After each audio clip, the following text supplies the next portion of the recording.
বন্ধ করা যাবে না, আন্দোলন বন্ধ করা যাবে না, গুলি করে আন্দোলন বন্ধ করা যাবে না, হামলা করে আন্দোলন বন্ধ করা যাবে না, পুলিশ দিয়ে আন্দোলন বন্ধ করা যাবে না। আমার ভাইয়ের রক্ত ধরে কি করে আমার বোনের রক্ত ধরে কি করে আমার ভাইয়ের রক্ত ধরে কি করে কি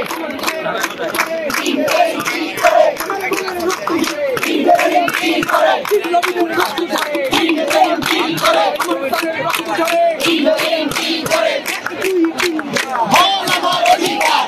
আমার অধিকার 1 2 3 4 হল আমার অধিকার 1 2 3 4 2 3 4 হল আমার অধিকার।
যখন